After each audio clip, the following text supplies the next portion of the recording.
And we're like, roll up, everybody. Gather, come join. One man went to Mo. The party goes on, the beat goes on. Your favorite or your man is in the building. You should be here. Gather, come join. Where are you, people? One man went to know. One man went to Mo. You know when we do it. You know where we do it, and you know why we do it. So gather, come, let's do it together. One man went to Mo. The eagle has landed. Missing someone. Missing someone. Missing someone. Love with all your heart. Missing someone. Love with heart. How much you listen. And you listen. And you listen.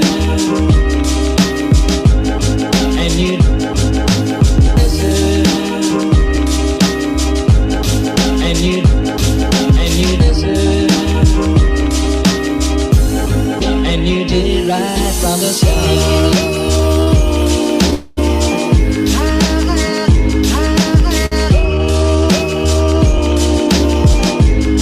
And you did it right from the start.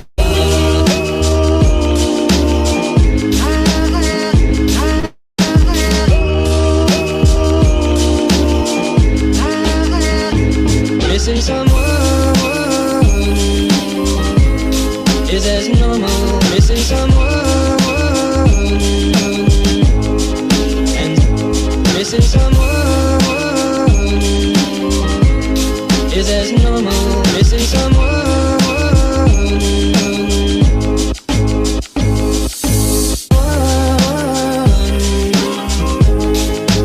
Love with all your heart.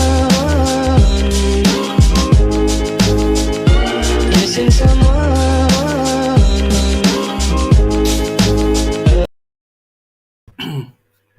One man went to Mo. The eagle has landed. Just a quick, rapid session this afternoon session. So straight into it we go. If you want to come join live on screen, you know the process. Click on the hyperlink. Come join me live on screen. Several stories to go through. At least three of them lined up. The first one, 2023, El Rufai reveals region he wants to take over from Buhari. So El Rufai speak to that zoning space. Of course, he has the ambition of becoming president, but nevertheless, he tries to obfuscate with this double talk. So back to the eastern quarters we go. We have been there all through the week. Federal government insists Kanu's rearrest repatriation followed legal process. So due process is what Abubakar Malami is insisting, the kidnapping and rendition of Nnamdi Kanu. So we look at that as well. So we also look to the narrative of Sunday Igboho'S lawyer taken to the courts demanding compensations and an apology from the DSS. So we look to the tonality of that as well. But first, to the diminutive little man from Kaduna State we go. 2023, El Rufai reveals region he wants to take over from Buhari. The incumbent Kaduna State Governor Nasir El Rufai has declared support for the presidency to return to the south when President Muhammadu Buhari completes his tenure in 2023. This comes at a time when the political class is still divided on the issue of zoning or not ahead of the 2023 presidential election in Nigeria. Speaking in an interview on BBC Pidgin, Governor El Rufai, after ruling himself out of running for Nigeria's presidency, said a southerner should become Nigeria's next president after President Muhammadu Buhari. He said,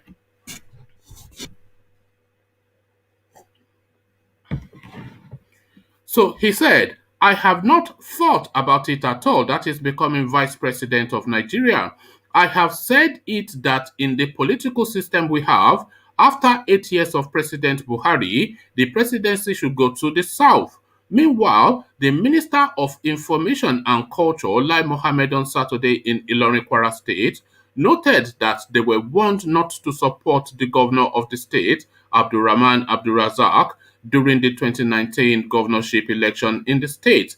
The minister who was in the state capital to commission the All Progressive Congress new secretariat of Bashir Bolariwa led faction of the state disclosed in public. According to him, it has gotten to the point where we have to speak out. We have been pushed to the wall and we have no choice to come out and expose their lies and pretensions. It was immediately after the governor emerged as the party candidate for the election that it dawned on us that we have entered one chance. But despite all the warnings from concerned party leaders and others who had reservations about his choice, our reaction then was that no matter what, his choice was better than where we were coming from. But we were wrong. So this is now so two stanzas to this story. First, El Rufai declaring himself, ruling himself out of that race for the presidency, and lending his weight to the zoning of the presidency to the south, but he was not specific on which region of the south he would like the presidency to be zoned to. So that's the first half. The second half is to Kwara politics. Kwara politics traditionally Saraki politics, but they have used the weight of incumbency in the presidency to chase the Sarakis, pardon me. So they have used federal might to chase the Sarakis out of Kwara State. And of course, the mortal enemy of the Saraki family has always been one name, traditionally pre-Buhari and for a long time, traditionally has always been Lai Mohammed. So he has used the weight of his daddy in Aso Rock to finally get his victory over the Saraki family. But in his haste to get that victory, it looks as though he has chosen somebody now that is of an independent mind, and he comes now out in the public space to alarm that is not able to control the governor of Kwara State. But what control was in play here in Kenya? Federal government insists Kanu's rearrest repatriation followed legal process. The Office of the Attorney General of Federation and Minister of Justice, Abubakar Malami, the Office of the Attorney General of the Federation and Minister of Justice, has said that the rearrest of the indigenous people of Biafra, Nnamdi Kanu, was in accordance with legal process. The Special Assistant to the Minister on Media and Publicity, Jubrilu Gwandu, in a telephone interview with one of our correspondents on Friday, stated that the IPOB leader was represented by a lawyer throughout the judicial process that led to the grant of his earlier bail. Kanu, who is facing an 11-count charge of treason, treasonable felony, terrorism, and illegal possession of firearms, amongst others, jumped bail in 2017 and left the country only to re-emerge in Israel and then the United Kingdom. The former London estate agent was rearrested on Tuesday. He was initially arrested late 2015 after calling for a separate state for Biafra in the southeast of Nigeria. He was rearranged before the Federal High Court in Abuja on Tuesday and ordered to be remanded in custody of the DSS whilst the case was adjourned till July 26 and July 27. Gwandu told correspondents bench warrant was legally and judiciously procured through judicial process by a competent court of law whose bail conditions he breached with impunity. He, Nnamdi Kanu, has been represented by a counsel all through the judicial process and was never denied a right of choice of counsel or recourse to one, even when he symbolizes a proscribed association in law, and in fact, his association has been legally proscribed. So there was no illegality in the entire process. He also told one of our correspondents that although the Office of the Attorney General of the Federation had a meeting with the British High Commissioner on Thursday, The IPOB leader's rearrest was not discussed. The legality or otherwise of Nnamdi Kanu's arrest was not discussed at the meeting. I sent you a press release on the issues that were discussed. The meeting was scheduled long before the arrest of Nnamdi Kanu. Correspondents reported that the United Kingdom said it will seek clarification from the federal government on the circumstances and legality of Nnamdi Kanu's rearrest. The head of communications, British High Commission, Mr. Dean Hurlock, had stated this whilst responding to inquiries from a correspondent on Tuesday. The Office of the Attorney General of the Federation, in a statement on Thursday, also stated that the AGF Abubakar Malami SAN had a meeting with British High Commissioner Catherine Liang, adding that the issues discussed were the Electoral Act amendment, Petroleum Industry Bill, and Twitter ban. The federal government explained that security and intelligence agencies were on the trail of Nnamdi Kanu for over 2 years before he was rearrested, saying the head of the outlawed IPOB movement was detained again on Sunday without giving details on the location of his arrest. Kanu's detention in 2015 had sparked mass protests and clashes with security services. IPOB, which agitates for a separate Igbo state, has denied being behind the violence, accusing the government of a smear campaign. Election offices have been attacked by suspected members of the group. So that is the legalities of Nnamdi Kanu's arrest, according to the Office of the Attorney General of the Federation. I'm not quite sure where this speaks to exactly what due process they feel they have observed. So there's nothing in this narration that tells us that Nnamdi Kanu was not kidnapped, because of course where they're speaking to is after the fact. So to the southwest we go now, and Sunday Igboho's lawyer takes to law. So it seems as though we're in the courts throughout this session. Sunday Igboho's lawyer demands 500 million naira damages apologies from the DSS. Yomi Aliyu SAN, lawyer to Yoruba activist Sunday Adeyemo, also known as Sunday Igboho, has demanded a 500 million naira damages and a public apology from the Department of State Services for allegedly trampling on the rights of his clients and for destroying his Ibadan residence when the secret police raided the house in the early hours of Thursday. Aliyu made this known in a statement released on Saturday titled Illegal and Grossly Unconstitutional Invasion. He noted that his client has always preached peace and warned his he noted that his client had always preached peace and warned his followers never to have recourse to violence, saying that it is God and Alale, which is ancestors in Yoruba land, that will fight for the Yoruba nation.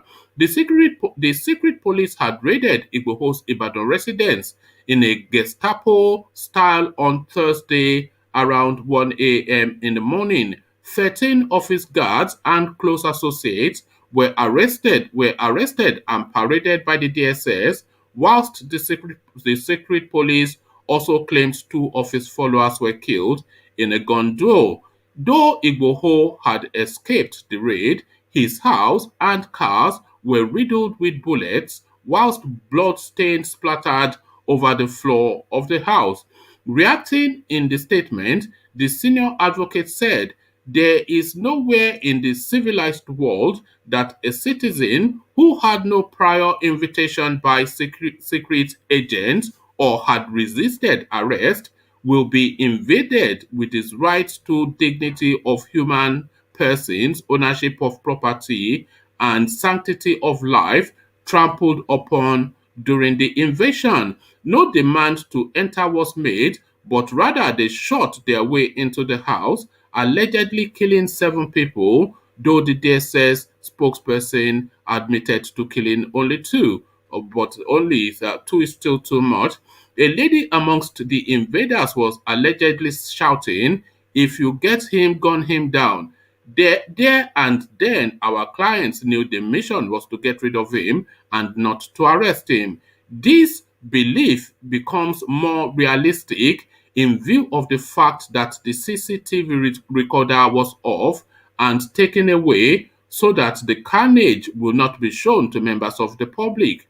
Our clients then our clients then knew he would be taken our clients then knew he was to be taken dead or alive, as allegedly stated by the lady amongst the raiders. The lawyer said the DSS shot indiscriminately at the building. All the expensive vehicles all the expensive vehicles in our client's house were shot and destroyed. He added, the rampaging operatives were disappointed that they could allegedly not find a single gun or ammunition in our client's house. Hence, they are arresting two police escorts of Mr. Sunday Igboho's guests and added their guns to those harvested from their armory with a view to making members of the public to believe that our clients keeps militia, or as stated by them, he was about waging a war on Nigeria. Will this be with his mere armlet? People who know our client of over 20 years will testify that Igboho'S does not carry a gun on his person. 1,000 euros, 2 million nairas, expensive jewelries worth millions, travel documents, amulets, iPhone 12s belonging to him, phones of about 15 others living in the house, including those killed by the raiders, and other belongings yet to be identified belonging to his wife were carted away. The only guns were those of the police escorts of his guest. We thereby demand that the federal government orders an immediate investigation into the actions of the various security operatives led by DSS that raided Chief Sunday Igboho's house with a view to sanctioning them and release all the innocent people arrested and compensate the families of those murdered. Our client should also be paid 500 million naira as reparation for damages to its exotic cars that includes Mercedes-Benz G Class and 2019 Lexus. We also demand a public apology. Most importantly, trampling of our client's fundamental rights, including tagging him as a criminal by exhibiting DSS guns, as he should stop forthwith. So that is it. Badly written thing, but nevertheless, there we are. Ovie, to you, what are your thoughts?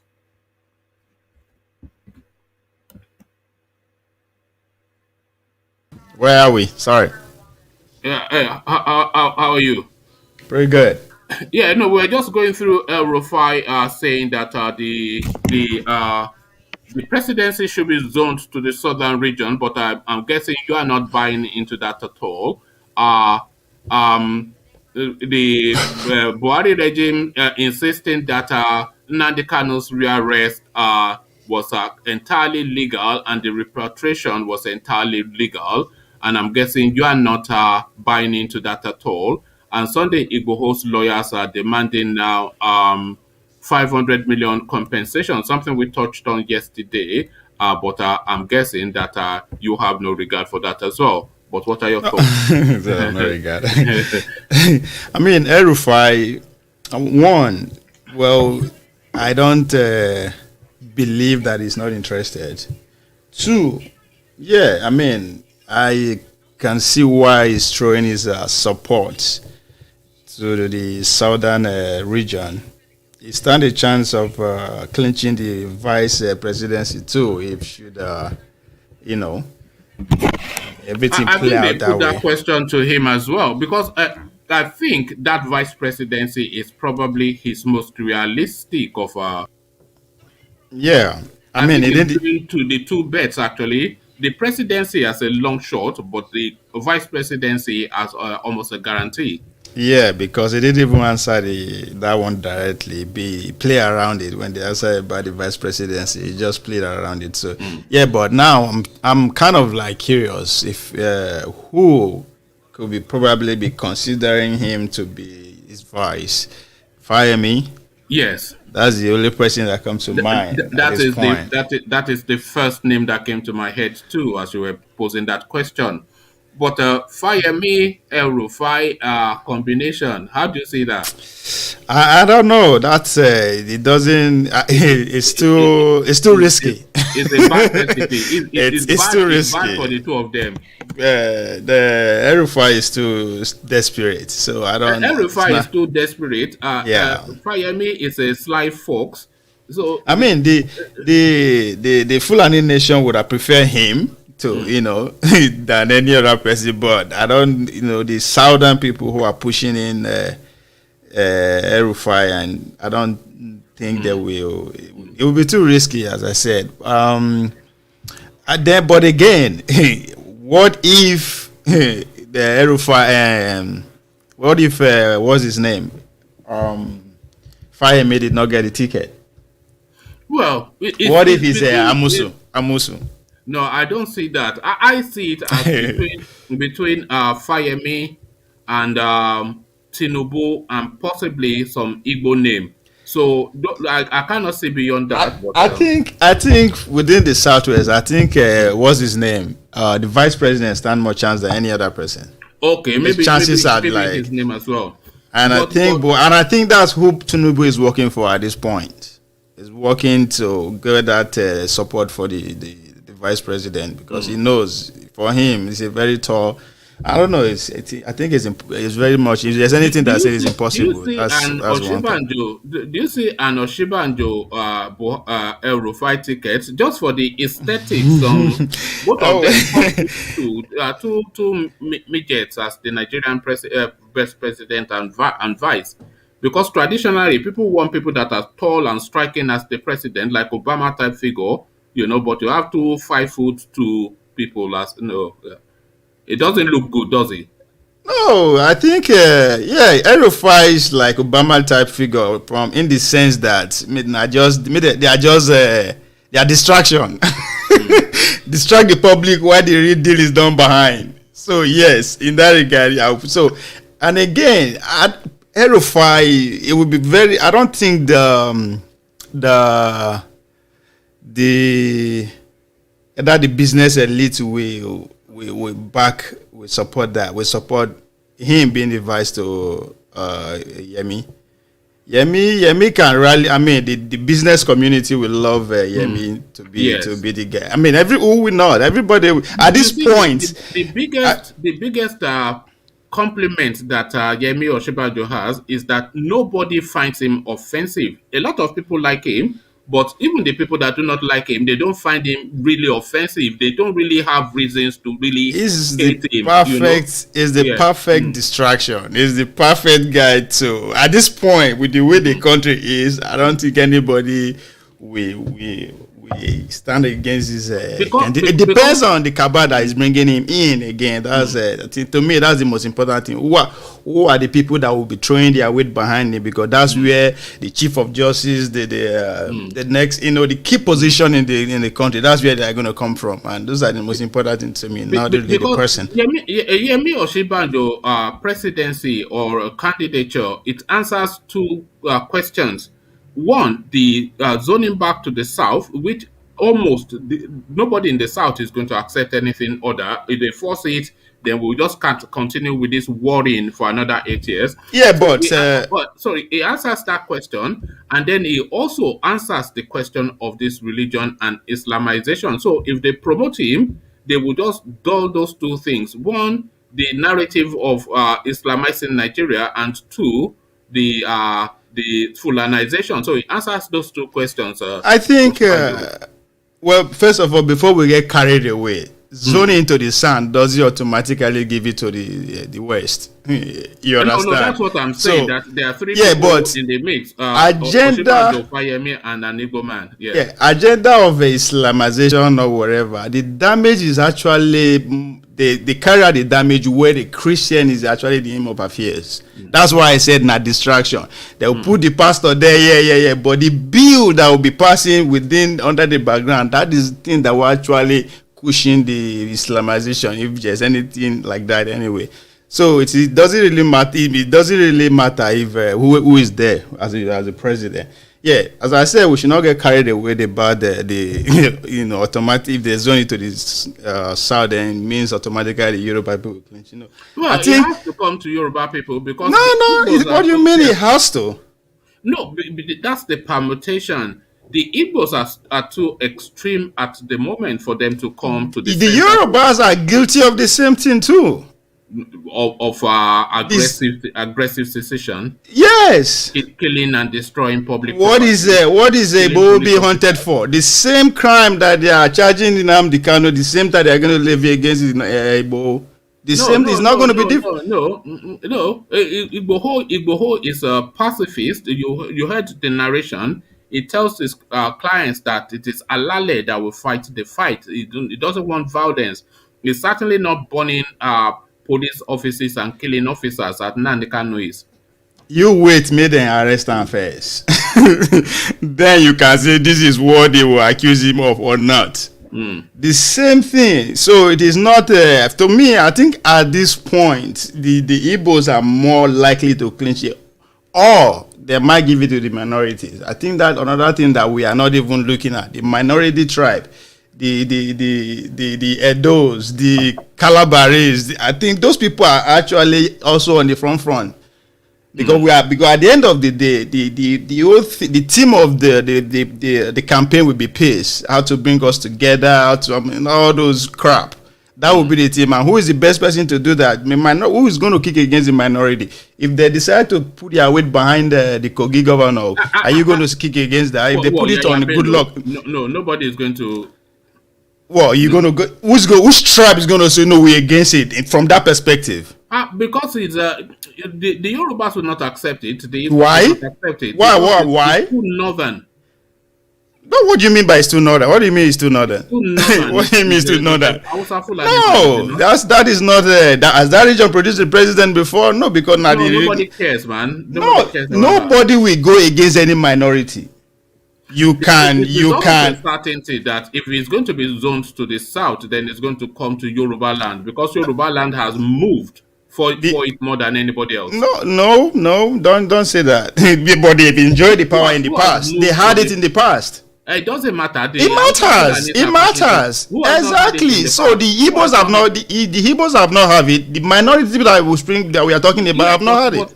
But we were just saying we've had 3 Fulani presidents in Nigeria. Yeah. Focus on the south. Focus on the southern region now. The potential candidate. You are saying the Yorubas have had it in the past as though it's in the northern region. In the northern region, we are talking about if they decide to send it to the northern region. That is the parameter you are going to look at it from. Let's focus on the people who the presidency can actually come to within the southern region. Yes, the minority actually are up there. The minority tribe are actually at this point in our country with the permutation and everything. The minority are also up there too. There's nothing in the landscape that lends itself to that narrative. There's nothing in the political permutations that lends itself to a minority presidency. In fact, all of the high octane situations that we've been contending with over the last 5-6 years or so, it lends itself to a big tribal, a big majority grouping like a Yoruba type president.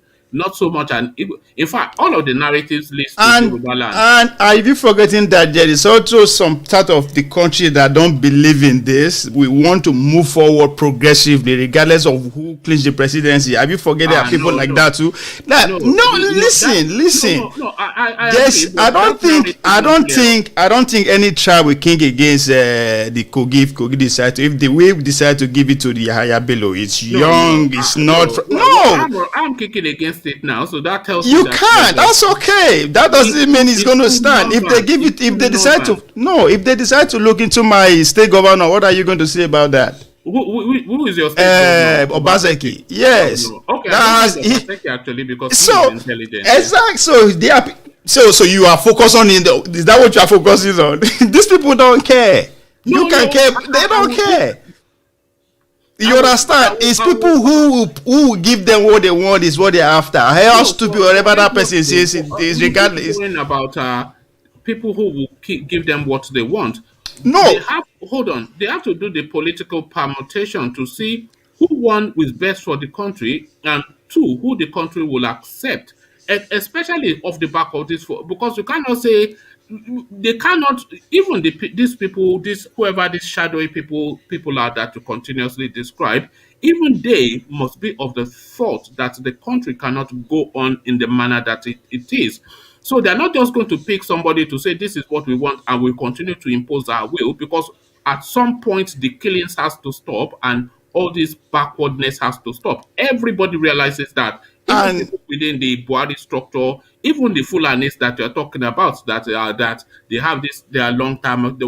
Everybody realizes that. So whoever is going to be the president has to take cognizance of all of that. So not only so whoever there is of their choosing, these shadowy figures that you describe, but more importantly, somebody that will be acceptable to the country.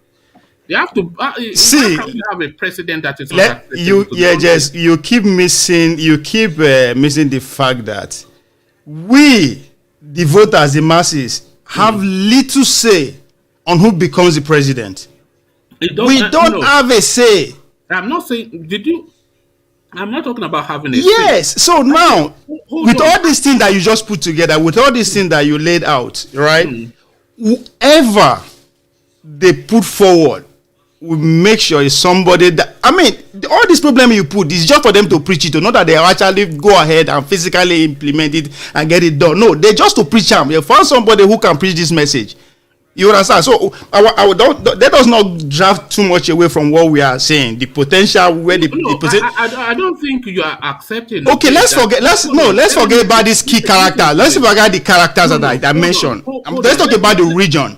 Let's put this in play. I don't think you are taking cognizance of the learnings that everybody would have learned from this Buhari administration. I'm sure you'll be saying that a lot of them are enjoying the way it is because it's playing into his hand, No, into their what hands. I, But no. everybody is of the thought that this is a failed administration. But a lot of people are committed to it already, either for financial gain or just for political expediency. Nobody is going to want a repeat or a continuation of this thing, even if they want to promote a Fulani agenda or whichever agenda. This is See, not the way forward. I am and not everybody can see that. discounting. I am not saying everything you are saying is not there. But what I'm telling you that these things are architects or some few people's doing. This is not one. All these killings or whatever is not something. It's not mystery. It's happened for a reason. It's not just the killing. Listen. It's not just Wait the killing. now. It's You keep. nepotism, You it's the keep. You keep. backwardness. Listen, you keep Okay. you are keep saying as if we have never been here before. Waiting make us vote good Lord Jonathan out. People decide to say we want to make sure we strangle this economy, we strangle this man regime so that the masses will vote him out. And the same thing is still happening. It's just coming in a different dimension. And this time around, it's coming in form of killing and all that kind of a thing. At the end of the day, these same people will come together and present to us two people, whether we like them or not. Whoever we voted for is the same thing. The next regime is not going to be better. Listen. No, hold on. The next regime is not going to. We know we know the follow on, but it's the So- choosing of those two people that we're talking about. We are saying, hold on. You are saying these people will present us with two people. It's not just these people. It's what happens in every country of the world. In the United Kingdom, you have the Conservative and the Labour, and it is whoever the decision makers present, one of the two will become president. Democrat, Republic. So it's not anything peculiar. So they present two people and you choose one. But it is the choosing of those two people that we're saying. We're saying that off the back of the Buhari experience, that whoever is making decisions on who is chosen to be put forward has to take cognizance that the Nigerian population has to be accepting of this person because they've seen the Buhari experience. They've seen the response of the Nigerian population. One man. For this I understand that you are hopeful. You wish things should be like that. I understand that. And I'm still telling you, listen, I'm telling you not to distance ago during Good Luck administration. 2023, 2013, 2013, 2014. Who is Buhari as a person? 99%, no, let me not say 99% of the southern region, or if not 100%, detests this man. In every form possible, we detested this man. But guess what? 6 months, 3 months to the election. Guess what? Half of us, they praise this idiot. They praise him. It's engineering. Look, You listen now. Wait. You say this all the time. Can I stop interrupting me now? I allow you to lay everything you want down. Don't stop interrupting me. Carry on, but You understand? I am telling you the same thing is going to play out. You understand? Whoever, all these names that we are calling, I mean, I'm not giving, if they give me power to choose a president for Nigeria, none of these names will come to mind. You understand? All these characters we are pointing at and we against them, we call them. Guess what? By the time they narrow it down to 2 of them, what choice do me and you have other than to vote for one of them or support one of them? That's the reality. You understand? Everything that you are talking about is now wish. You are comparing the Western world now. Those people elect their president based on policy. That is their own reality. But we see they stuck on tribalist and religion. And those are easy things. Whoever you bring out, it's easy to manipulate the public and say, oh, this is the man that will deliver that. Not be to just talk him. If they can paint Buhari that we all hate so much, and we end up rally around and vote for him twice, anything is possible in that country. You understand? So they will, it's not again. Let's back to our argument. It's not a guarantee that the Yoruba man is going to get it. No, the Igbo man. Let me counter what you just said. Oh, look, in any country, forget the Western world. Even in Ghana, virtually every single country that runs a democracy always have 2 foremost parties that are one of those 2 are likely to become the winners, the president.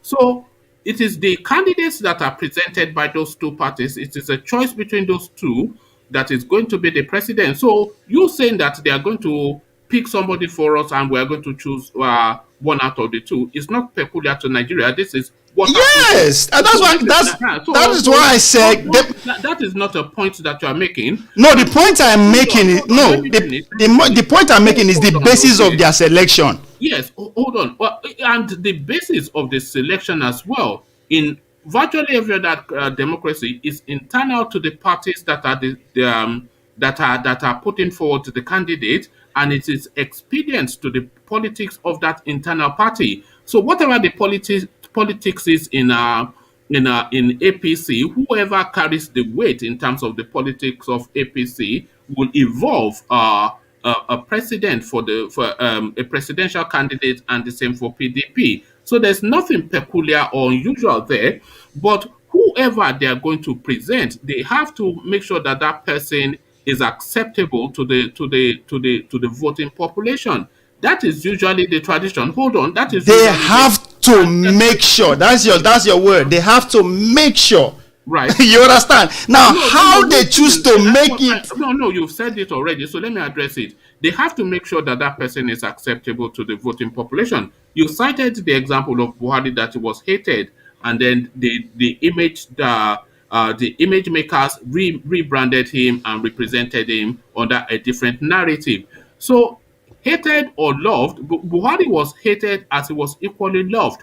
They only needed to tilt percentages in terms of a favorable acceptability. Buhari was largely loved in the north and was largely hated in the south. So they only needed to present a more palatable face to the south. But Buhari was a known quantity. Buhari had been the president of the head of state of that country before. Buhari carries a certain reputation that is known nationally. Buhari is a known quantity. So he has precedents and antecedents that they can build upon. So it is not just the image makers are not magicians. They work off the back of what is existing. So there was a narrative already for Buhari, which they then just rebranded. So don't say that they'll go and pluck somebody from obscurity. Good luck, Jonathan. No. Wait. all this, let's even focus on all these names we are calling. Which of them is alien to us? But a lot of them are foreign to a lot of people. Who? Yahaya Bello is foreign to you? This is a man who is two-time governor. Well, Kogi State. Yes. I'm not from Kogi State. You don't have to be in Kogi State. People are from Kogi State. You are not more important than those people who are from Kogi State. No, it's not a national figure, is it? It's just a. How do you become a national figure? Yeah, more than you being a two-time president, a member of the executive. What are you talking about? Okay, but at this time, at this point in our history, at this point in our country, Yahaya standing. Listen, at this time in our country, hate him, love him, or whatever, he stand a very good chance. Let me give you one obvious reason. This guy is a young man in his 40s, at a time where the youth are provoked that they deserve a chance.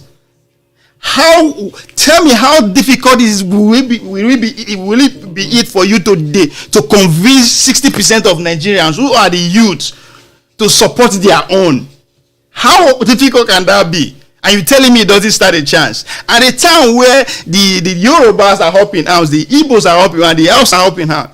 We need a neutral man to say bring everybody to the table. So how can you?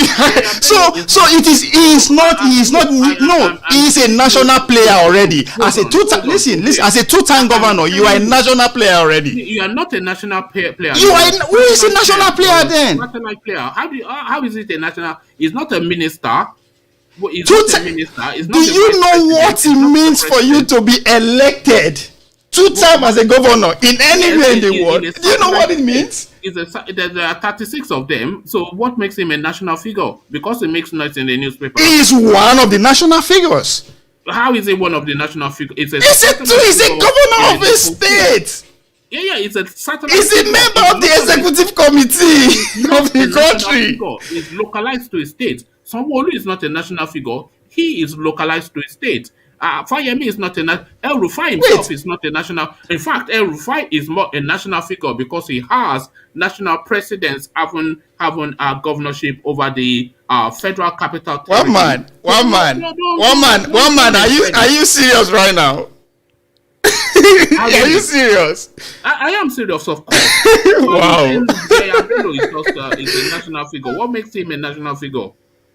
Really? Of course it's not. It's just some random guy from Kogi State, some Malam.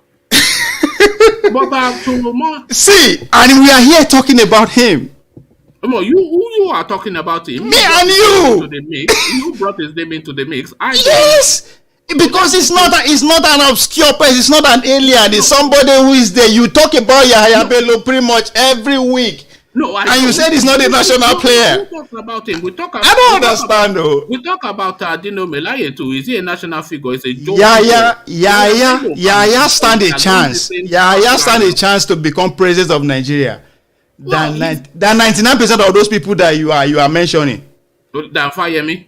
Yes. Than Oshibanjo? Yeah. No, Oshibanjo, that's he's a one man on his own. Let's put him aside. You understand? If you pitch those two people together, trust me, I stand a chance more than Fayemi. And you tell me say na ordinary person. As I said, if you don't like him, it's okay. That's normal. There are 1 million people out there who doesn't like him. Personally, is of no interest. No. When I mean not like his political antics or how. No, I'm not talking about him as a person, but his political antics and all that. You may not like that, but guess what? There are 1 million of you like that who don't like him. But guess what? There are also 1 million people who freaking do everything for him. No, it doesn't matter. That narrative applies. He is a presidential candidate, for God's sake. Hold on. Hold on. That narrative you just described, it applies 36 ways because he is just one of 36. That is all he is. As we speak today, how many people have declared their interest to be run for presidency? How many people? How many people have? Nobody has. People just have. Yahaya Bello is campaigning already. Yahaya Bello has moved to the next. No. You asked the question. Let me answer. Yeah. The only person that has declared his intention to tilt for the presidency is King Slemogalu. And Yahaya Bello. He has not declared. I have not heard him formally declare, and I monitor this thing every day. Okay, fine. When did he declare? Within When this, was that listen, declaration? okay, within these two Because I people can that bring you within 10 clips of Magalo saying, "My name is Kingsley within Moghalu these two and I'm people, running." who is more of a national figure? Who? How do you mean? Between Kingsley and It doesn't matter. Kingsley has oh, signaled his intention. He has it stated doesn't his matter. I intention. thought you said. I thought it So, matters. I thought being a national figure matters. well, national figure for what? Yaya Bello has not told me that he wants to be president. Kingsley I am Moghalu has telling told you me that now, he wants you to be because you president. put you make emphasis on being a national figure, and Yes, here you say he here is resonates Kingsley, nationally. here is Kingsley Megalo that you credited so much, that you admire so much, who declared to be a president, who is not of a national figure. Do you think they rate or do you think they know or rate Yaya Bello in Owerri, in Calabar, in Ekiti? Yes, It's they just a rate him. random Either normal low, name they that rate him. You might not like the rating. It might be low, but yes, it's rated. What is his rating? You don't seem to you think is this is not what this is not I am Instagram speaking photo of a shoot. man that won Come election on, back to man. back. How many people in What do you Nigeria mean can back hit to their back? chest that they won election back to back? Well, no, well, countless people. Every single one of them is a second-term governor. What do you mean back to back? Who is not a back to back person in? Is a Rufai not back to back? Is a Zulum not back to back? Is whatever it is in Igbo land, in Edo land, wherever. Look at the men. Look at the men. Look at the men you are. Look at the men you are. Look at the men you are associating the Ayabelo with, and you are saying it's not a national figure. I don't get it. These are local figures. So you are pointing. I bring that. I asked that question. I asked that question deliberately. I have no. Listen. You know why I asked that question? Do you know why I asked that question? So that you give me his credentials. That's why I asked that question. Credentials. It doesn't have credentials. It's a state governor. It's a Kogi state governor. That is the be all and end all. That it ends there. Is the Kogi state governor and a field one at that. One man. As I said, I always speak to tomorrow. As time goes on, your argument will become obvious and clear. Because that's just a digression. All right, yes. Let's focus now. Let's come back now to the other side of the south. Let's go back to the second side of the south, which are the Igbos. Which to me, no, I don't think the Igbos are in the mix. Let's be honest. There's absolutely no possibility of ever there be. Let's just be brutal. I mean, no. There's no possibility of there ever being an Igbo president. These people don't suffer. That is because it's a deliberate. That's because. Don't try and play Mr. Nice Guy. You are trying to do Mr. Nice Guy. Are you trying to correct people? Don't do Mr. Nice Guy. You know as well as everybody that there will never be an Igbo president. So let's just. Wait, never say never. No, That's wait. There's no Nigerian that is of the thought that we will ever have an Igbo president. Why? What will facilitate it? Why? The same thing that will facilitate a Yoruba president, an Hausa president, and Edo president for the same mechanism, the same machinery that will bring those people home. There's no facilitation. But why do you say that? Why are you saying never though? That's a very tough stand to be on. Because there is no route, there's no pathway to the presidency to the presidency for an Igbo person. They are Nigerian citizens. Not in the next 50 years and ever. There is no pathway. You cannot plot a political route or even an agitational route or even a military coup route to the presidency for an Igbo person. It's just it's not something that will ever happen. You know that. Everybody knows that. I will keep saying just because we want to be nice and because we don't want to be accused of being tribal or anything. It is not tribal. So go by your stand now. Now only Yoruba man. Because you discredit the minority, you discredit another major tribe, which is the Igbo.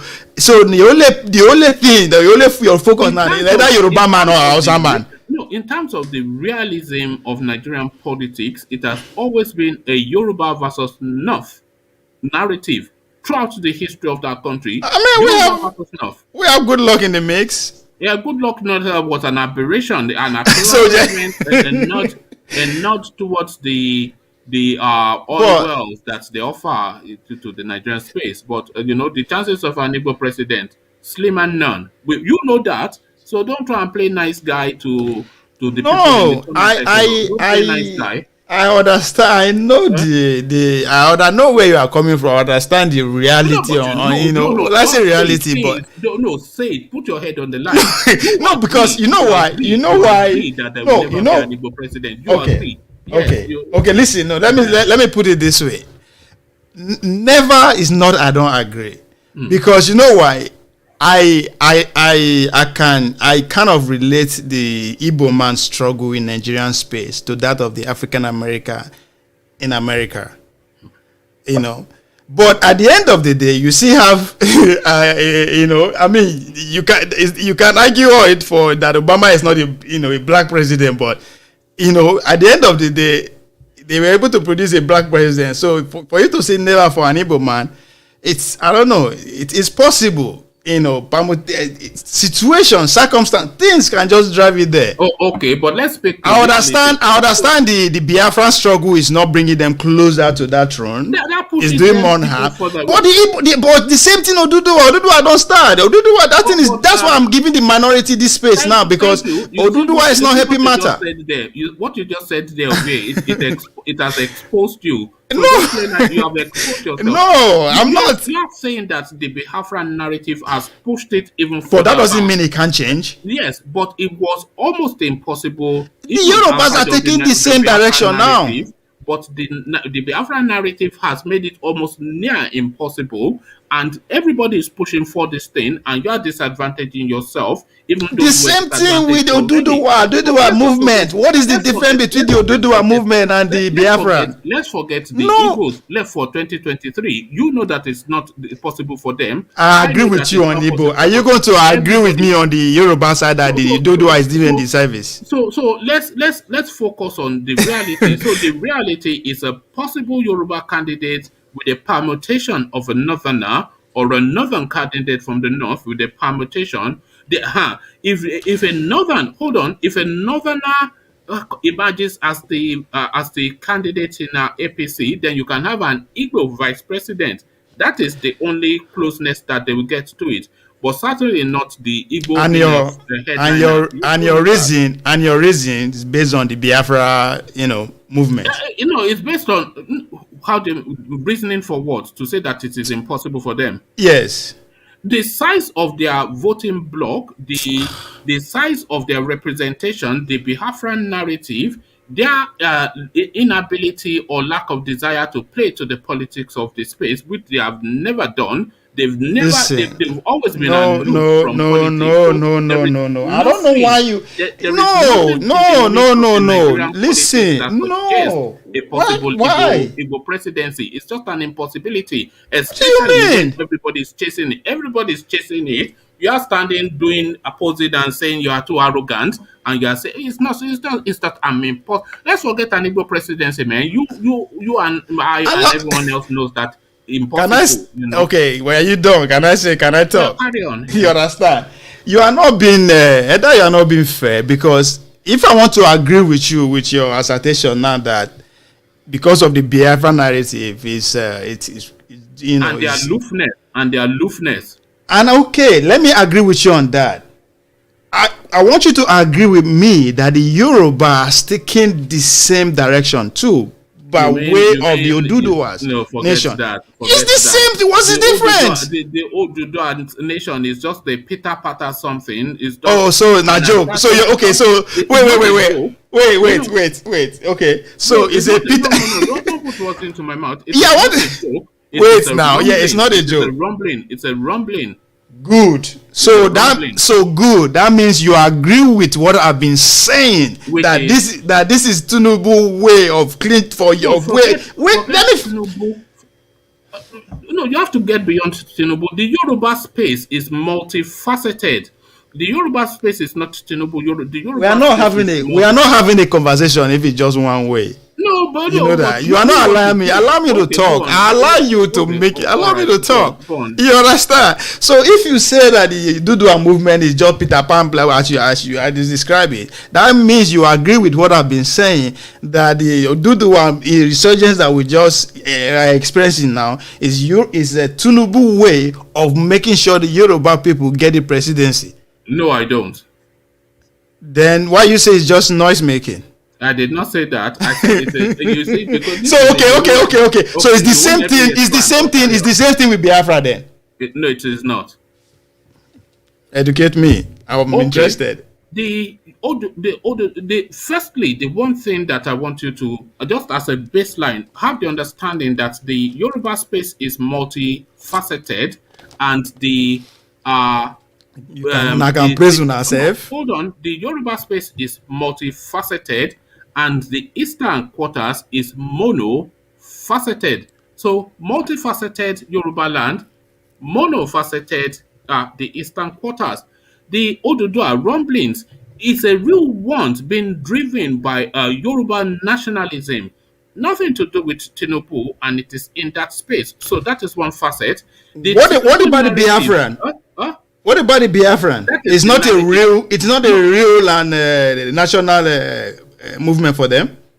No, it is real for them, but So- that is their single story. So is this? That's why I say, is it the same? But you keep trying to differentiate them. No matter how you try to differentiate them, is it the same? Okay, remove multifaceted and monofaceted, and let's go with stories. The Yoruba space has several stories, several narratives.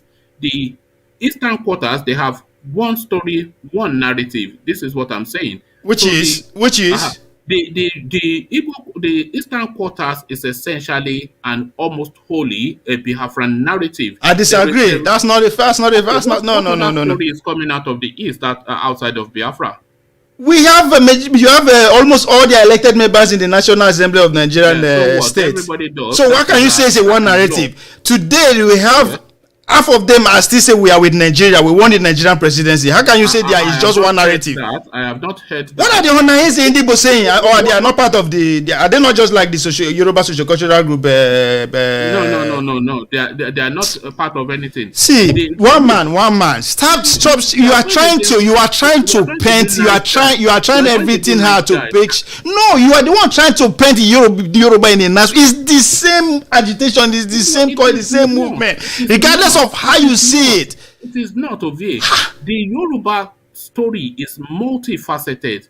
You cannot. How? What do you mean is multifaceted? That what is the difference between the two of them? The assertion of the Yoruba, the assertion of the Imama who want Biafra. There's a assertion who said no, we don't want to go. We want to be in Nigeria. There are also some assertion okay, we want. This is what I'm explaining. The same goes to the Yoruba nations too.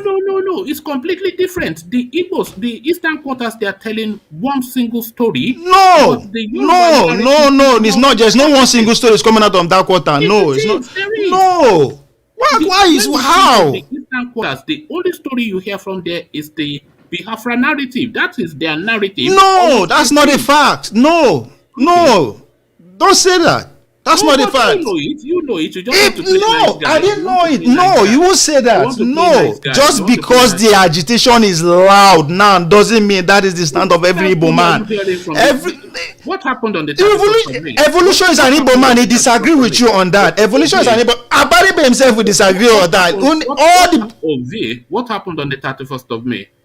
They observe what is normal, what is ought to have been as a national holiday. The totality of that space did it. We celebrated it here. I even did a video. Remember, I said it's a shame to the Nigerian state. The whole Nigeria should have observed that, not just the Igbo man, because it's a tragedy before the nation. So what are you saying? So that's just okay. So you know, now you agree with me that the Yoruba rally is not a success. How do you mean? Because if you agree that on 31st of what the Biafra observation day is a success, which you are now trying to say, okay, that is the own narrative of an Igbo man. That is no. No, you are starting on a false premise. I'm trying to draw their comparison here that are the same. There is no basis for a comparison. This is what I'm saying. The Yoruba narrative is entirely different from the Igbo narrative. Wow. This is what I'm saying. The Igbo narrative is essentially a secessionist Biafra narrative, and the Oduduwa narrative, the Yoruba nation narrative, which is one of the several facets of the Yoruba space, is at the fledgling stage. Oh my. Is at well. Listen. Do you know there's an election that will be taking place in Anambra come November? Yes. Under what? Nigerian state. Yes. But the Anambras are Igbos. So yes. Why are you saying they are? If it's 100% a Biafra narrative, I don't think they will consent to that. No, at their this point. storyline, they're still vested within the Nigerian space, but their storyline You are is just a here. Biafra You are storyline. just. I understand. As a Yoruba man, you have to draw a line to make sure you present the Yoruba man in line to clinch the presidency. That's fine, but trust me, they ain't gonna get it. Okay, well, That the same thing you are counting against an Igbo man is also, as of today, as we speak, is also working against the Yoruba man. So I don't know why you're trying to differentiate the two of them. They see the same chance the Yoruba man has to clinch 2023. The Igbo man has the same chance at this point in our journey. At this point, yes, there's underlying I'm not greed saying- and malice and whatever hold on, other okay. view. I'm not saying they don't have the right to tilt towards it. Everybody You are talking about their chances. I'm not saying yes, exactly. So I'm Yeah. talking about their chances. in politics anything is possible. Okay, Ovie, leaving aside the minority groupings, You can't leave them aside. They produced one president before. Do you know the question I'm about to ask you? Right. You have to let me. Leaving aside the minority groupings and just taking to the three major ethnic groupings, Hausa Fulanis, we put them under one umbrella. The Yorubas, of course, largely a homogeneous sort of people, and the Igbos. So those three, in your honest opinion, in terms of hierarchy, what are the chances of the tilt towards the presidency? The most chance, the second most chance, and the least chance out of those three, leaving aside minority groupings, leaving aside who you think is deserving or not, in hierarchical terms, those three. In politics, and everybody has equal chance. It's possible. Anything can happen. Right. I'm not going to rate them. Say, oh, Igbo man has a better chance or not. You see, I'm not going to rate it. No. You said I should say this is a political question you put before me. You have exposed yourself. No, they have trying to play nice guy. How? You have exposed yourself. How?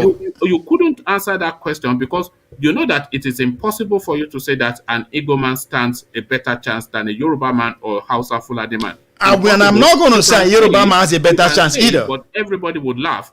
But if you say a Yoruba man has a better chance of the presidency than a Hausa Fulani man and an Igbo man, you can make that argument. Hold on, you can make that argument, and you can make a strong argument for that. If you say a Hausa Fulani man stands a better chance at the presidency than a Yoruba man and an Igbo man, you can make that argument, and you can make a strong argument for that. But if you say that an Igbo man stands a better chance at the president than a Hausa Fulani man or a Yoruba man, you can still make that argument, but it will be laughable. Because as you know, they have absolutely between slim and none. Almost impossible for an Igbo man to be a president in Nigeria. Impossible. No, listen, that is what you want me to say. No, that was the question, and you dodged it. That is how you want me to answer it, and I'm telling you, in politics, politicians don't think. Politicians don't think and move the way me and you think. You understand? See, and that's remember I keep telling you, even you, as you are today, by the time they get hold of you, in 6 months, half of Nigeria will be singing your praise. Okay. So in politics, the image makers are magicians, Abi. Image makers are magicians. Okay, let's have that. If they can convince, remember, if they listen now. Answer the question. If they can convince all 100% of Yoruba people to vote for Buhari 2015, they convince the whole Yoruba people. If they can convince, do you know how many percent of the Igbo people they were able to convince? Away from the question of listen now, I'm answering your question. Do you know how many percent? No, how many percentage of Igbo they convince? 5. Let me give you my hierarchy. I'll say in the coming dispensation, the 51% tilts towards a possible Yoruba president in 2023. 49%. I would say maybe 47% tilts towards Hausa Fulani president in 2023, and a 2% chance to the Igbos. So that is my permutation. That is which is largely the base. The masses we agree with you. But guess what? Why would they agree with me? Because of the obvious reason you mentioned. Because of they have more. It is impossible for the Igbos. It's okay. You understand? Say it. I am not. It sounds like You are saying I don't. everybody agrees, and you are saying No, what are listen. you doing now? You are What not are you allowing doing? me to make my point. Oh That's yeah, the you are not problem. making a point. Oh yeah, make a point. You understand? As But I don't dance, said, oh, don't dance around. Oh, watch. you are not. No, no. I'm You are agreeing not with you. Michael Allow me Jackson. to agree No, with you no now. walking. Oh yeah. Carry on. Yes, 51% of people will agree with what you just said for obvious reasons. 51 That's or what you said, right? 75. 75. Okay, whatever percentage that you think is good for you, I agree with you. You understand for obvious reason. But guess what? The same masses that we agree and disagree, no be then they make choose president. So that's why I don't want to say that. No be them. President is being selected and put before us. So what me and you think What did you matters not. what did you understand when I said that no matter who is doing this choosing, they have to choose somebody that will be Nah. they will What choose is their somebody that is interest? unacceptable to Nigerians. Do you Is think? that Do what you you're saying? think? Do you think me and you is their interest? Oh No. no, the Nigerian nation. Oh, anyway, I don't Let know. tell me about the Nigerian nation. Tell me about the Nigerian nation that is alien to every other nations in the world. Tell The me. Nigerian nation is what. Look, the Nigerian nation is the Nigerian nation, not these decision makers or whatnot. Let me tell you. Let me tell you one thing. You cannot just pick an obscure person and superimpose it against an can you Good luck. listen? Can you Who listen? was Can good you luck? listen? Okay, go ahead. You cannot pick an unacceptable person and superimpose it against an unwilling nation. Who You cannot. is unaccepted? Huh? Who is unaccepted among every character we just mentioned? Again, to support my Yaya argument, Good luck was nobody when you elected him as president too. No, good luck was not nobody. But he became the president. And you're underrating Yaya? Huh? What do you mean good luck was a nobody? Good luck was a national figure.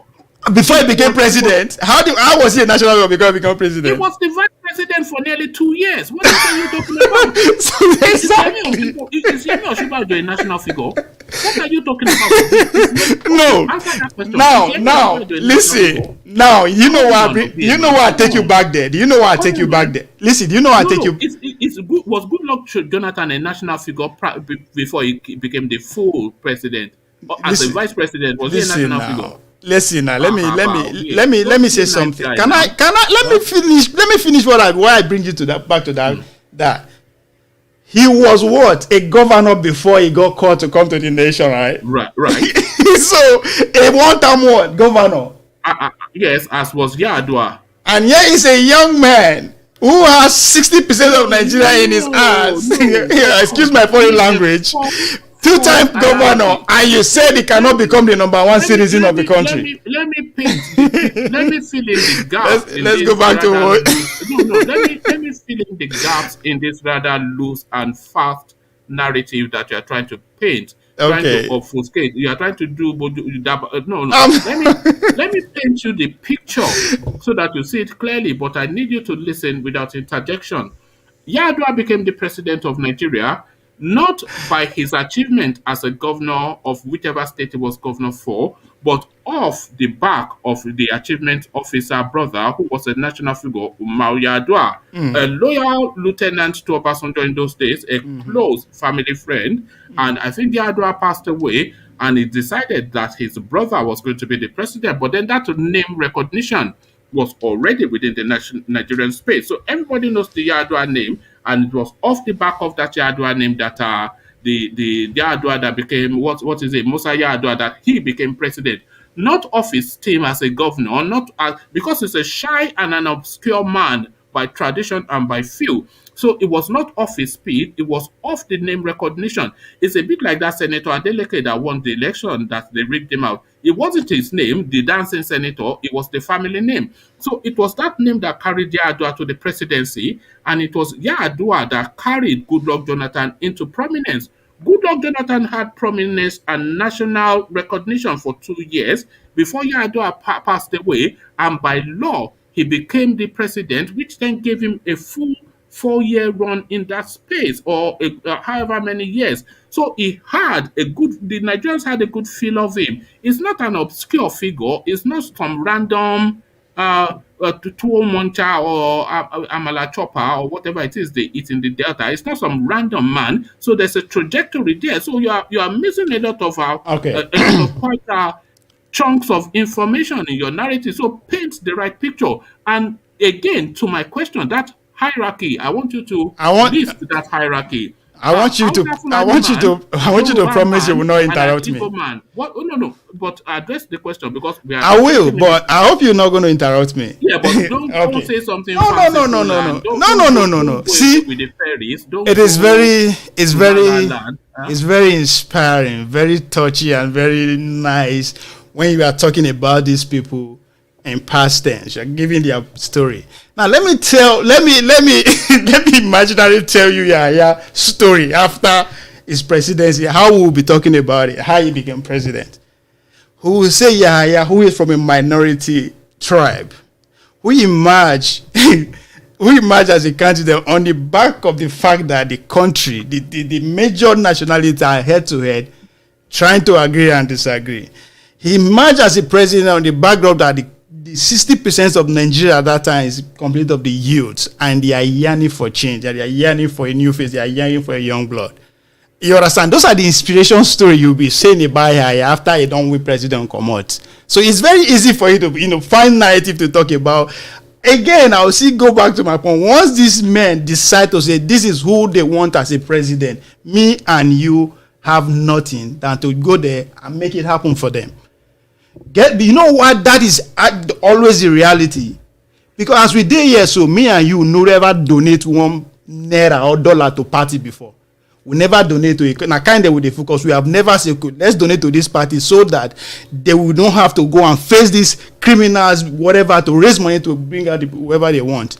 Until we get to that point, then I can stand with your narrative, say yes. But not until that time, in as far few people will be the one that will sit down and say, okay, this is who we want as the president, and they'll bring two of their crew to stand before us. At the end of the day, whoever voted for, you see, they win to them.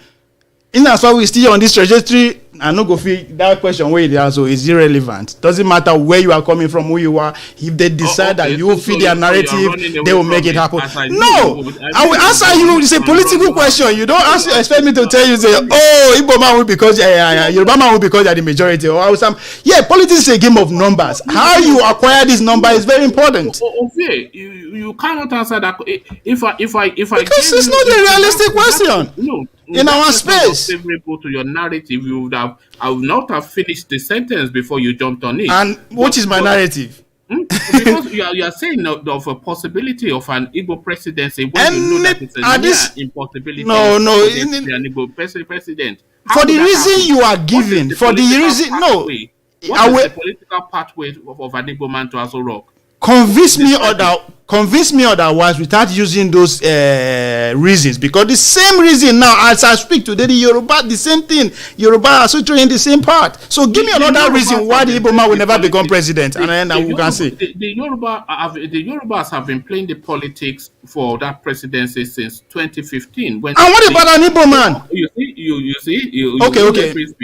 The Yorubas have been playing the politics of that space since 2015 when Tinubu chased Goodluck Jonathan out of Aso Rock and put Buhari there.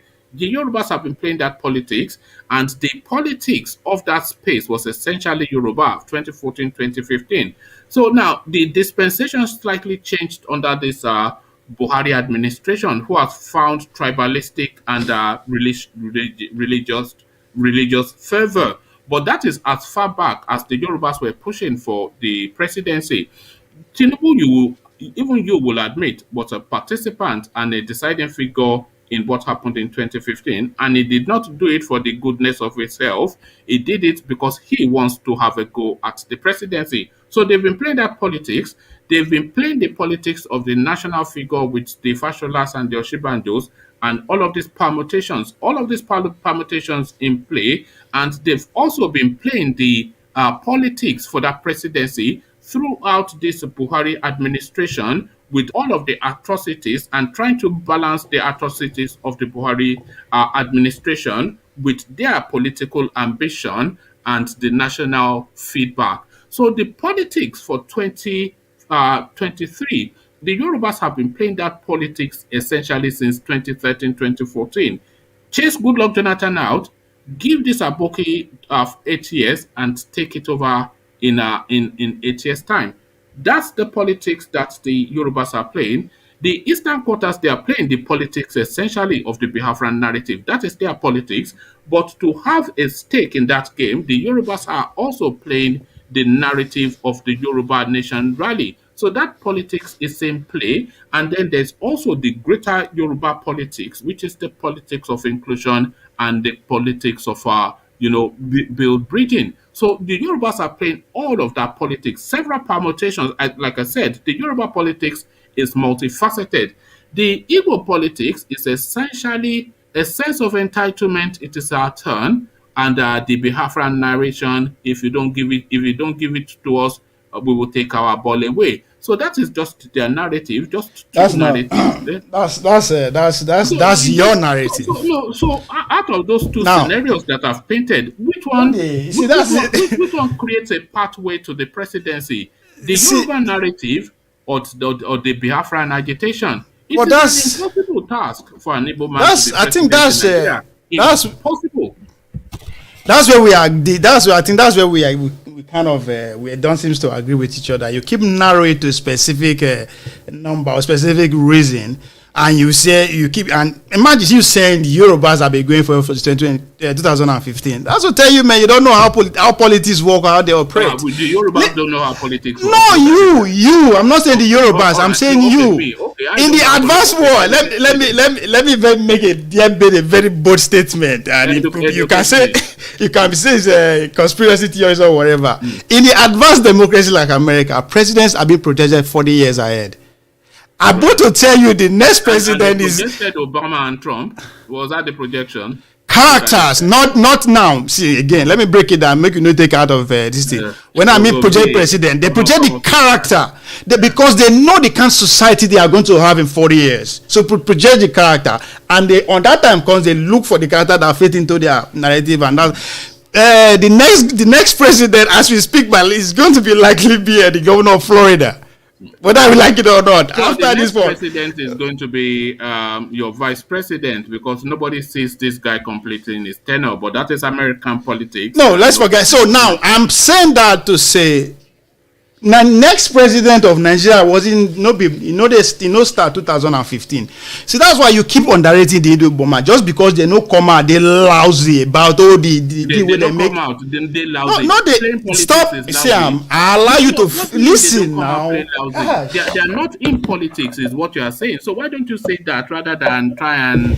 Let's have there's a reason I allow you. I didn't interject so that you go give me that the same time. Allow me. You know we interject. I'm saying something now. It wasn't a question I put before you. Oh yeah, carry on. You understand?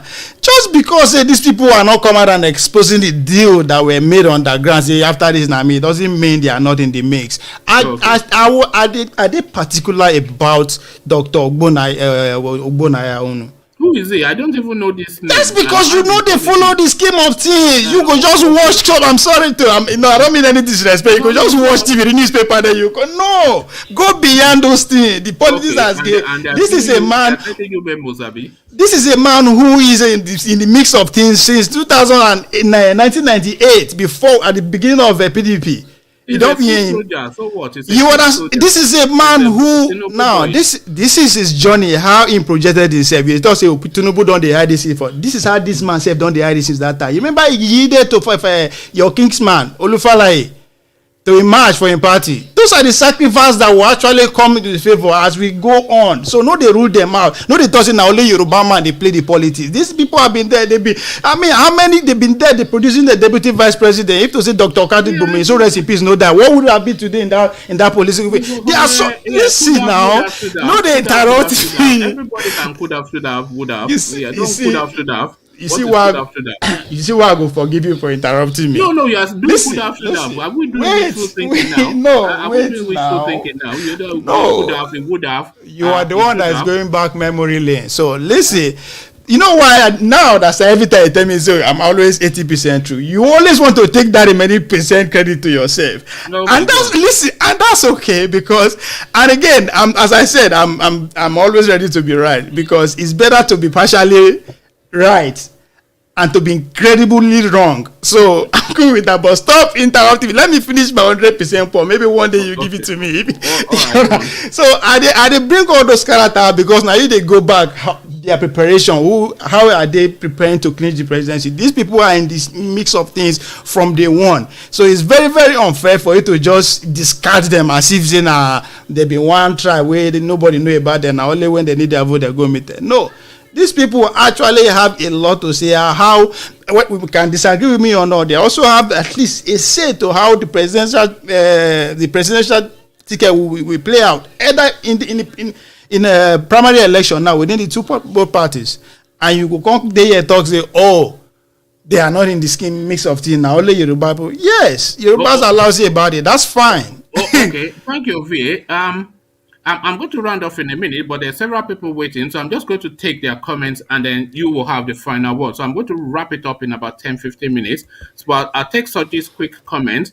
I'll take Ayo's comment, Victor, and a new voice, Destiny Prosper. So to you first, Solly, just quick words to the narrative. Solly. Okay, I think Solly may have gotten bored of waiting and gone off to do other things. So we go to Ayo. Just speak to the space. Quick words to the narrative. Yeah, and the likelihood of an Igbo presidency as well. So that. Yeah, no, I think you've both made very good points. Me personally, I would like for an Igbo president, or a president from another sort of like one of the minority groups. I would like that, but in reality, I mean, I don't know, obviously, but just the way things have been and the way things look, it doesn't seem very likely that we will get an Igbo president or a president from one of the smaller ethnic groups. And the reason is there's just so much dysfunction currently. Yes, Ovie has a correct point in stating that the presidents are chosen, they're selected. But even though they're selected, they're not going to select a president that is going to create this much chaos. No one wants to lead or rule or loot in this kind of environment that we're currently in. So Ayo, to support. No, I'm not to round it off. Yeah, do not interrupt me, you will have the last word of it. Right. Yeah. So like I was saying, I don't think they're going to select a president that is going to be chaotic, or people need a breath of fresh air. So yes, they are likely going to choose someone who is acceptable. I agree with Osibanjo. I know there's that new leader of the World Bank, Adewale, or whatever his name is, that people have been talking about. Yaya Bello can never, ever become president. He's just too controversial. He's a bigot. And he's already, as far as him being young goes, he's already sort of like a controversial figure among the youth. I'm not sure if you're aware of how he arrested those two guys that are still in custody in Kogi State currently because they put up Buhari Moscow. So there's no way that guy there's no way anyone is going to allow Yaya Bello or whatever his name is to become president. And that's just a non-starter. So yeah, so I guess in summary, I think they will likely select and push a president onto the country, but it's going to be someone that has to be somewhat acceptable to majority of the people. And that's just how it's going to go. It cannot be another controversial figure. No, I agree with that. And that you've put it more eloquently, but that was what I was trying to get across. Thank you, Ayo. Victor, we hear from you.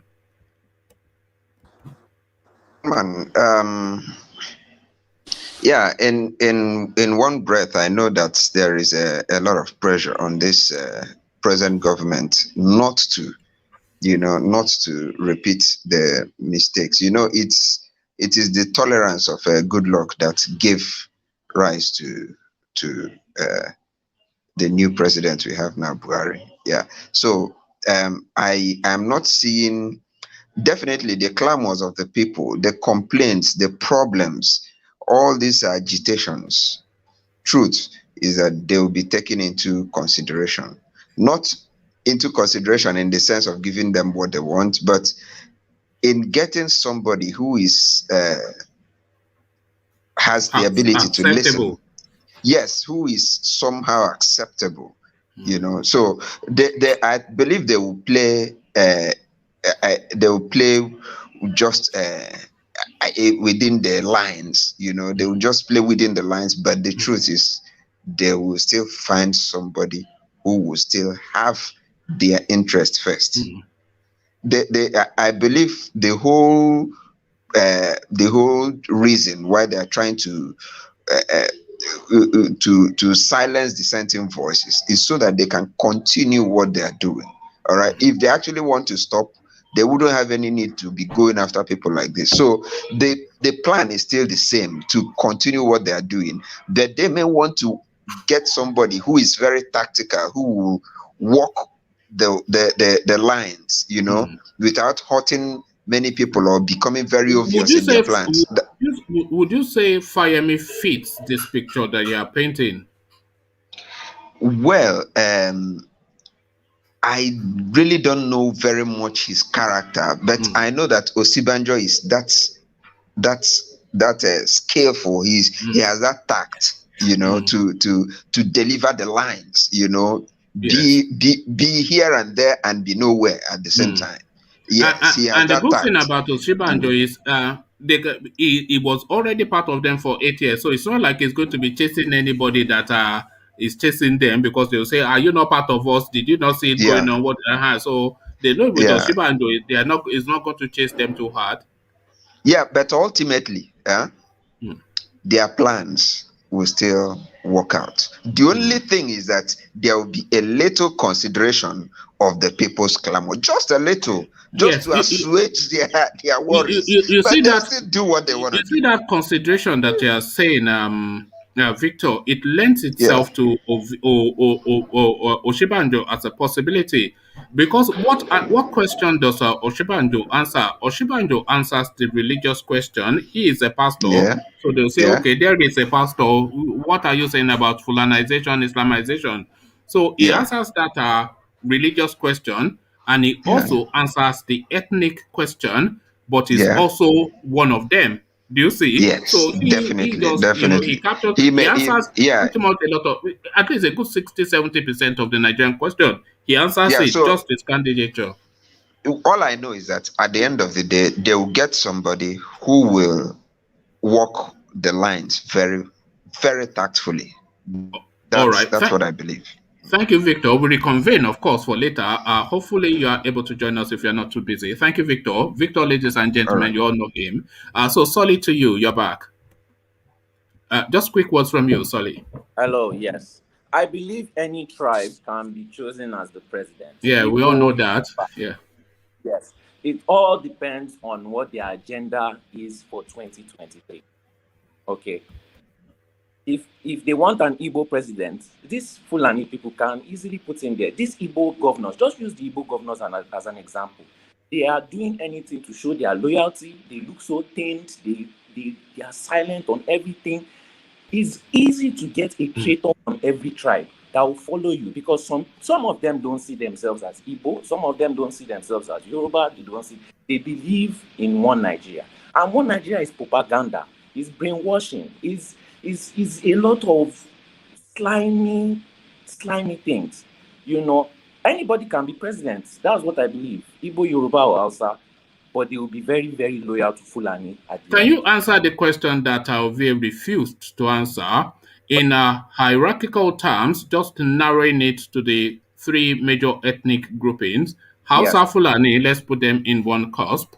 Mm-hmm. The Yorubas are homogeneous and essentially sort of people, and Yes. the Igbos the same.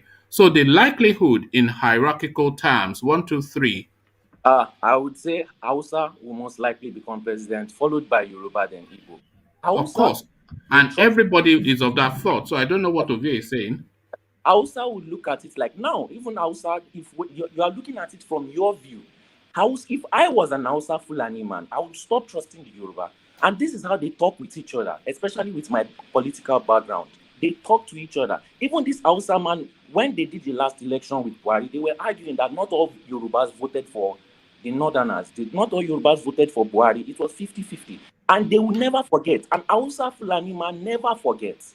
They have the No, mind it doesn't matter. Nobody cares about the Hausa Fulani. They're just Malams. But Yes. but essentially the Hausa Fulanis, whether they forget or not, on the balance of it, the Hausa Fulanis will put their chips more with Yeah. a Yoruba person than an Igbo person because Now I uh, don't. uh, Now I don't think so. I don't think okay, trust a us. Hausa Fulani will go with an Igbo person in No, Nigeria. they will trust them less. It Ah, depends on who. They can put an Igbo man before us, even if they don't trust Igbo more than Yoruba. It just all right. put guessing. Someone like Fayemi, once Fayemi lost that second election for Ekiti, the man changed. That Fayemi would betray any Yoruba person for power. They are Yeah, not- no, but everybody will do that, not just fire me. Yes, but it depends on loyalty to the Fulani because they don't trust anybody easily. In 2023, they can come and put 2 Fulani people there and nobody will do anything about it because people are not, your votes don't count. It's money. It's money. Fayose became governor of Ekiti State because of money. That's why. Yes, we know that. In fact, he did not even win that election, did he? It was a heavily militarized election. Yeah, and he still lost. They blocked Yeah. everywhere. Police, they were distributing over 1 Yeah, billion. I monitored the election. He still lost that election. It was what is this Fayose's deputy that won that election, but the margin was not that great, so they were just able to slot him in. But thank you, Solly. Let's go to Ovie to just round it off. So Ovie, to you, paint us that picture then of a fantasy island. So take us to Fantasy Island. Ovie. I like us. I like us too much. I like my people. See, I was about to ask Ayo, would they talk of let's appeal to what the people want? The question I keep asking that, how many are these people? How many? What is the number of these people? 200 million, 150 million, 100 million, 50 million? But sorry to break your heart, only 15 million. I didn't vote for president last time. So the majority can cry as they want. If we know they put our cry into action, forget it. These people will, just as Slow, the last speaker said, if they decide to put 2 Fulani people, nothing will feel do. One man you are discounting, so the Hausa Fulani man, it will not be anything. Out of that 50 million votes where the president gets, now then produce about 10 million out of them. And guess what? The next election, if now 20 million people go vote, you are sure these Hausa Fulani people that you regard as nothing will produce 10 million. So people talk about everything that by number. That is the number. It doesn't matter how we can shout it. That's why I say I love our people. We know so much about who to be president, what kind of qualities you have, blah blah blah blah order. To transfer that what you know to action is the problem. How many people they come out they vote? You can analyze a good character of a president what you want. It doesn't matter. These few people who sit down and select the president, their interests come first. However they choose to do, and when that day come, you no get choice. Either you vote or you don't vote. Guess what? Life goes on. You understand? Now, again, how much do you think it costs to produce a president? Let's take the country as Nigeria. How much do you think it costs? Well, the Buhari, they spent about the estimation was between $2 to $5 billion to bring Buhari in. How in many? 2015. How much of these 5 billion come from the masses? No, it's they pull money together now. The usual suspect. Bam! That was why they shut the economy down for 6 months so that they could move money out of central banks. You answer my question. You answer my question. Yeah. And you think these people give a fuck, excuse my foreign language, about how you feel? Don't offend Nobody people. cares about how you feel. People have been pulling me on language. Excuse my foreign language. Nobody cares how you feel. Can I say something so we can round it up, please? No, I you don't will wanna have the round it up. final word. No, let her go. Let her go. Maybe let her go. Go. No, I'm not going. Don't tell me to go, not her. Please. No, he said he's giving the space to Wow. you so that you go ahead of Yeah, him. I've come for you guys, man. You just come here and run all your mouth. Oh, Da. Yeah, you're not going to do Yeah. that thing again, are you? No. One man. OVA. I support. Wait. I support OVA's narration today. That I Okay. support. Sorry, OVA. I apologize. I thought you said let her go. Just go. Like get out of here. I love you too. I love you too. Already came with anger Which love? and prejudice. I love you too. Yeah. Okay. Today, one man. Is it Kung Fu fighting again, It's Bia? not please now. Huh? You're how old are you, one man? Old enough. Respect yourself then. Let me talk. Give some respect. At least when it's your program, when you suffocate the voices of people that come on your program, it becomes a bit one-sided. Okay? No. Don't take us down a dark alley. But I have a voice and you have to hear it. Unless you don't want me to come to your program. Go on. Just stay calm, okay? Yeah. All right. The other day, you called Nnamdi a 419. Yeah, he is. Wait. Someone has to be proven guilty. So far, he hasn't gone to court yet. You, as a woman, don't have no right to call someone who has not been charged well, guilty I do. a 419. Under my It is your right opinion, to and your opinion is thwarted. Your opinion is thwarted. You're not basing it on facts. You're basing it on what you're hearing up and down, which you don't know. You're not there. You can't say. So for now, no, I'm basing wait. it on unknown. No.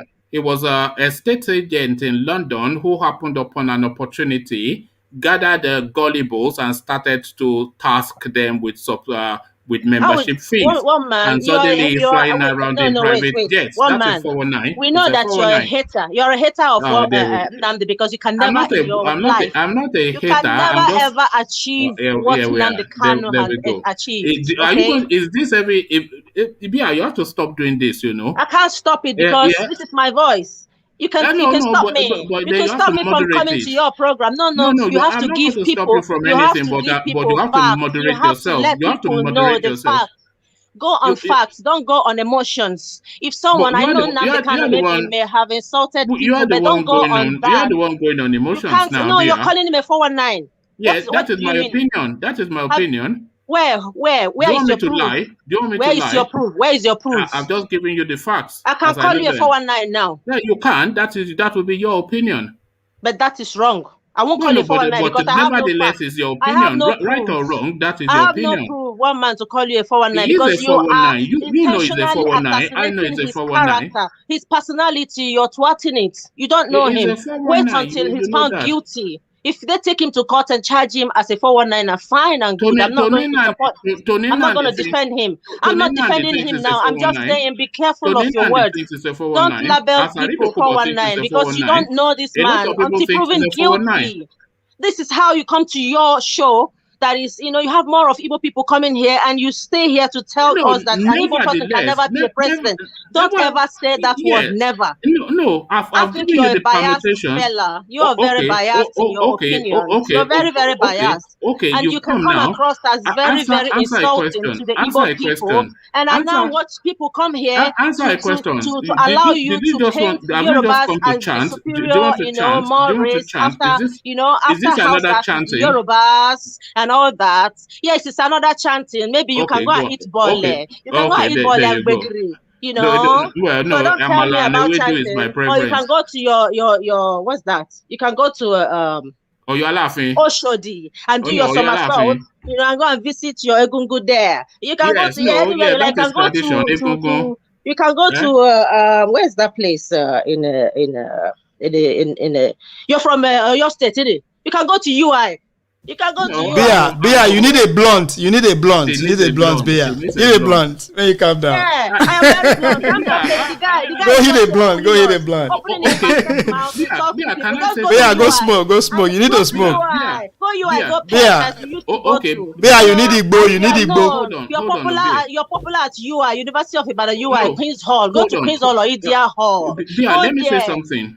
don't tell me anything. No, I'm not going to listen. I know you are going to run away, but I'm not running away. Still going to be I'm not running away. I'm not running. I'm here. Let's I'm clear here something for up. you. Let's clear something up. I'm running nowhere. I'm running nowhere. Just give me a moment to say something. Give me a moment to say something. Bia, we cannot continue that anytime somebody says something that is critical of the Igbo people, you immediately come online and start to, especially on this platform, which I know you follow. You cannot, every time that somebody says something that is critical of the Igbo people, immediately charge up your phone and come and start to rage and wage. My phone, I don't charge it. My phone is always charged. No. No. You have to allow that space. One man. I've been around and seen shows. Your show is the only place that that's fine. No. Well, there you are then. So variety is the spice of life. You have to allow for the space for people to have their expression. If you disagree with it, then come and disagree with it.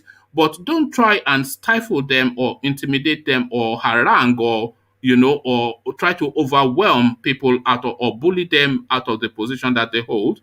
I think Nnamdi Kanu is a 419. That is my personal opinion. That doesn't make him a 419, and that doesn't say you should agree that it's a 419. You don't agree, and that is the tapestry of it. So difference of opinion. So you have to allow for that. It's not every single time that somebody says anything that you find critical of people. You get your phone up and then you start to. Should we accept that a Yoruba should be the president? Okay, what about when we abuse Buhari you all have the such time? a very crazy, absurd narration sometimes I don't know how you think. How come I thought you were so mature. How can you be talking like this one man in your show? How come you don't come on when we are critical of Buhari and calling names? Why doesn't that offend you?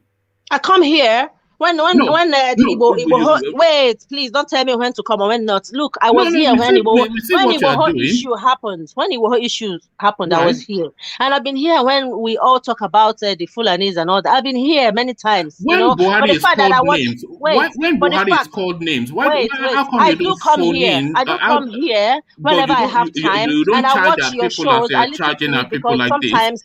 A lot of people that come here, they make interesting topics. But you, one man, you always want to trample on Igbos. You always like to talk negative about Igbos. How come you don't charge was trying to educate you that you can't even decide who's going to be the president of Nigeria. You're here saying an Igbo man can never be president. How dare you? Who the hell do you think you are? Who the hell do you think you are? Opening your basket mouth to talk like that. How dare you? All right. How dare you? I think we'll leave it there.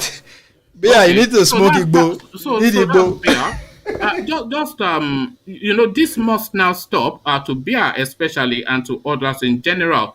I'm going to express myself freely and I open this space for you to disagree. Ovie and I have been disagreeing for a good hour and a half now. There's not one thing Ovie has said that I agree with, and there's not one thing I have said that Ovie agrees with. But we're able to disagree in conversation. We cannot have it be the case that as soon as anybody mentions Igbo, all the elements will gather and start coming on stream to rage and screech. Don't rage and screech. This is not a screeching place. The Igbos will be mentioned because they are part of the tapestry of Nigeria. The Hausa, everybody gets a mention and we speak to it however we see it. So enough of that. Bia, please don't do that again. Alexander speaks to you, but it's in Igbo, so I'm not going to attempt to read that. But abandon that completely, Ovie, and round off your thought.